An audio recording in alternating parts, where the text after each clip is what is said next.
Hello everyone, আপনারা সবাই কেমন আছেন? আশা করি সবাই ভালো আছেন। তো প্রথমেই দেখতে পাচ্ছেন দুই বন্ধু 32 পাটি দাঁত দেখিয়ে আমরা চলেছি স্কুটি চালিয়ে। তো কোথায় যাচ্ছি? এক সপ্তাহ আগে আমি বাড়ি গেছিলাম, মানে বাপের বাড়ি, মানে বাপের বাড়ির কথা বলছি।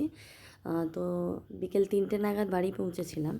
তো 4টের মধ্যে দিদির বাড়ি চলে গেছিলাম, কিছু জিনিস দিদির বাড়ি পৌঁছে দেওয়ার কথা ছিল। তো মা বললো যা ঝপ করে দিয়ে চলে আয়।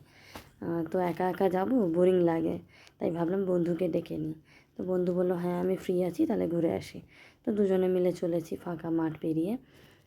ও তো চুল উড়িয়ে উড়িয়ে যাচ্ছে, তাই ভাবলাম আপনাদের সাথে কিছু কিছু ক্লিপ শেয়ার করি।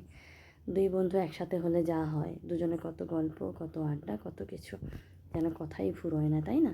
জীবনে বন্ধু থাকলে আর কি চাই? আরও কিছু তো চাই, তবে বন্ধু একটা আলাদাই একটা জায়গা, তাই না? তবে দেখতেই পাচ্ছেন প্রায় চলে গেছি আমরা। এখানে দেখতে পাচ্ছেন মোহনপুরে একটা নার্সারি আছে, ওটা প্রায় পেরিয়েই চলে যাচ্ছি। এদিকে মোহনপুর স্কুলও পেরিয়ে চলে গেছি।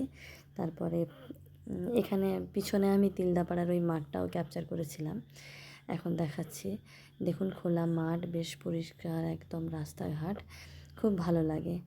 রাস্তায় গরু যাচ্ছে, কত সুন্দর, আমরা চালিয়ে যাচ্ছি দুজনে মিলে, কত গল্প করছি। গল্প যেন আমাদের এই জীবনেও যেন শেষ হবে না। তাই ওকে বলছিলাম দেখ ওই দিকটা দেখ কী সুন্দর লাগছে। এদিকে আবার পেট্রোলও ভাবলাম ভরে নিই, যেহেতু কম ছিল একটু, তাই ভরে নিচ্ছিলাম। তো ওনারা জিজ্ঞাসা করছিলেন আপনাদের পেজের নাম কি, ওই সব টুকিটাকি বলছিলাম আমরা।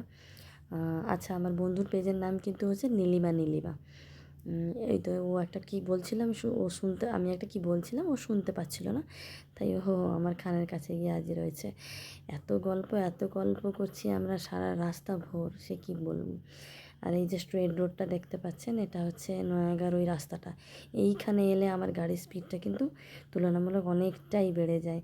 আর অন্যান্য রাস্তায় আমি একদম গরুর গাড়ির মতনই চালাই, আর এই রাস্তাগুলোতে একটু ভালো করেই চালাই। তাই গায়ত্রীকে বলছি যে চালানো ঠিক আছে তো, নাকি তুই পড়ে টড়ে যাবি?